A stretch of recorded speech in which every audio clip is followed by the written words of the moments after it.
আসসালামু আলাইকুম বন্ধুরা। জীবনে অনেকবার বাস বা অন্যান্য যানবাহনে যাতায়াত করেছি, কিন্তু আজ আমি এমন একটা কাজ করতে যাচ্ছি যা আমার জীবনের প্রথম। হ্যাঁ, আজ আমি প্রথমবারের মতো ট্রেনে চড়ব। জামালপুর নান্দিনা স্টেশন থেকে আমার যাত্রা শুরু হবে ঢাকা এয়ারপোর্ট স্টেশন পর্যন্ত। চলুন আমার এই প্রথম অভিজ্ঞতার সঙ্গী হন আপনারাও। প্রথমবার ট্রেনে জার্নি করলে যে একটা সমস্যা হয় সেটা হলো ট্রেনের বগি খুঁজে বের করা। এটা কিন্তু খুবই টাফ হয়ে যায় নতুন যারা চলাচল করে। আর যারা সবসময় চলাচল করে রেগুলারলি তারা কিন্তু এই বগিগুলো খুব অনায়াসেই খুঁজে পায় যে কোন দিক থেকে শুরু করতে হয়।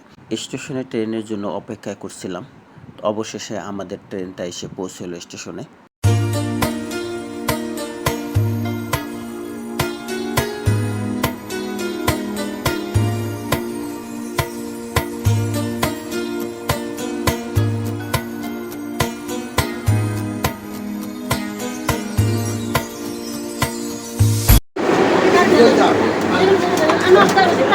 এদিকে আসো, ওই পাশে যাও, যাও ভিতরে যাও। যান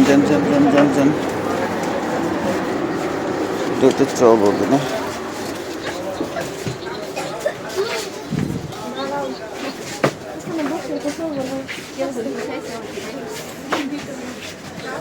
দেখি আপনি 33 নম্বর সিট কোনটা। তো আমারও কিন্তু সেম অবস্থা হয়েছে। আমার ছিল চ বগি, তো চ বগি 33 নম্বর সিট ছিল। তো চ বগি 33 নম্বর সিট খুঁজে পেতে কিন্তু আমার অনেক সমস্যা হয়েছে। প্রথমবার ট্রেনে জার্নি করার আসলে অনুভূতিটা অন্যরকম ছিল। ভিতরে যখন প্রবেশ করি তখন কিন্তু একটু অন্যরকম ফিল হচ্ছিল যে সিটগুলো খুঁজে পাওয়া এটা খুবই টাফ ছিল। তো তারপরও খুঁজে পেয়েছি আলহামদুলিল্লাহ। এবং জানালার পাশে সিটটি ছিল আমার। জানালার পাশে বসে বাইরের দৃশ্যগুলো দেখার আনন্দটাই আলাদা। মাঠ ঘাট আর গাছপালা যেন আমার সাথেই পাল্লা দিয়ে ছুটছে।